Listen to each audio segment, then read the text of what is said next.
అందరికీ నమస్కారం. నేను మీ రామస్వామి వేముల. తెలంగాణలో గత నెల రోజుల నుంచి నడిచే వ్యవహారం, తెలంగాణ రాష్ట్ర ముఖ్యమంత్రి రేవంత్ రెడ్డి గారు హైడ్రా మీద తీసుకున్న డిసిషన్ చాలా గొప్పదని మేమైతే అందరం అనుకుంటున్నాం. అలాగే అందరూ కూడా రేవంత్ రెడ్డి గారిని అభినందించడం జరిగింది. మంచే చేస్తున్నాడని జరిగింది. కారణం ఏంటంటే,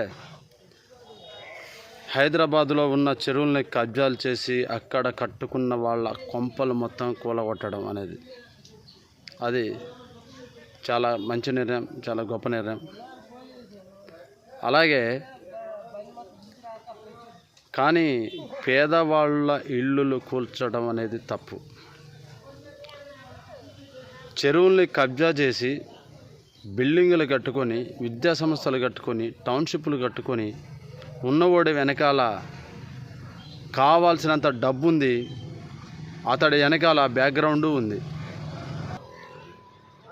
మరి పేదవాడి దగ్గర డబ్బు లేదు, బ్యాక్గ్రౌండు లేదు. తేపకు పార్టీ గెలిస్తే ఆ పార్టీలోకి దూకే అలవాటు పేదవాడికి లేదు. కానీ మీరు డబ్బు ఉన్న వాళ్ళ బిల్డింగులు కూలగొట్టాల్సిన పని లేదు. అవి నిజమైన పట్టా భూములు అయితే కూలగొట్టాల్సిన పని లేదు. కానీ పేదవాడు పట్టా భూమి కొనుక్కోలేక ఏదో తక్కువ రేటుకు వస్తుంది కదా అని చెప్పనేసి పేదవాడు రూపాయి పోగేసి పోరంబోకు భూమి కొనుక్కున్న వాళ్ళు ఉన్నారు. అలానే కొంతమంది పెద్దల సలహాలు, మీరు ఇల్లు కట్టుకోండి, కరెంటు బిల్లు కట్టుకోండి, ఇంటి పన్ను కట్టుకోండి, అప్పుడు మీ బిల్డింగ్ జోలికి ఎవ్వరూ రారని చెప్పనేసి కొంతమంది అంటుంటే వాళ్ళు కూడా అదే నిర్ణయం తీసుకొని త్వరగా ఇల్లు కట్టుకొని కరెంటు బిల్లు కట్టుకోవడం జరుగుతుంది. ఈ తరుణంలో నిన్నగాక మొన్న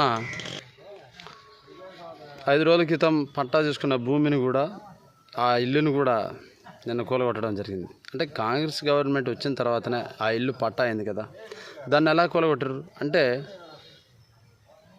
గవర్నమెంటే పట్టాలు ఇస్తుంది, గవర్నమెంటే కూలగొడుతుంది. దయచేసి మీరు ఏమైనా చేయండి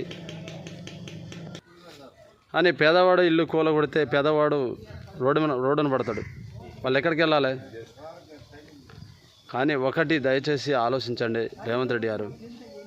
కేసీఆర్ వాళ్ళ కాంట్రాక్టర్ల కోసం, వాళ్ళ ఎమ్మెల్యేల కోసం, వాళ్ళ కమిషన్ల కోసం డబల్ బెడ్రూమ్ ఇల్లు కట్టించారు కదా, అవి ఉత్తగానే పడగాబడి ఉన్నాయి. ఉత్తగానే అల్లా చెట్లు మొలవటం ఉత్తగానే ఉన్నాయి. దయచేసి పేదలకు ఒకసారి చెప్పి, అమ్మ మీకు పలానా దగ్గర ఇల్లు ఇచ్చాము, మీరు ఆ ఇండ్లకి వెళ్ళండి అని చెప్పనేసి వాళ్ళకి ఆ యొక్క పేపర్లు ఇచ్చి, ఇగో ఇది మీ రూమ్, ఇది మీ ఇల్లు, మీరు వెళ్ళండి, మీ ఇల్లు కూలగొడతానని చెప్పనేసి వాళ్ళకు హెచ్చరించి, వాళ్ళకి నచ్చజెప్పి ఎలాగైనా సరే వాళ్ళని ఆ ఇళ్ళకి పంపించండి. కేసీఆర్ కమిషన్ల కోసం కట్టిన బిల్డింగులు పడగాబడి ఉన్నాయి. ప్రజలు సొమ్ముతో కట్టబడి ఉన్న డబల్ బెడ్రూమ్ ఇల్లు వాళ్ళు పంచక, మీరు పంచక ప్రజల సొమ్ము వృధా అయిపోతుంది. రేవంత్ రెడ్డి గారు దయచేసి పేదవాళ్ళ జోలికి అయితే రాకండి.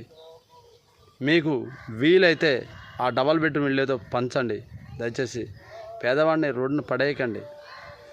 పేదవాడు మిడిల్ క్లాసుడు ఎవరిని ముంచి సంపాదించలే, ఏ వ్యాపారం చేసి సంపాదించలే. కష్టపడి కన్నీళ్లు కార్చి చెమట ఓడ్చి కష్టపడి సంపాదించిన సంపాదనతో ఇల్లు కట్టుకుంటే ఆ ఇల్లు మీరు కూలగొట్టడం చాలా తప్పు. రేవంత్ రెడ్డి గారు దయచేసి తక్షణమే పేదవాడికి న్యాయం చేయమని మేము తెలియజేస్తున్నాం. ప్లీజ్ దయచేసి పేదవాడిని, మీరు పేదలకి న్యాయం చేస్తారని కదా మిమ్మల్ని గెలిపించింది.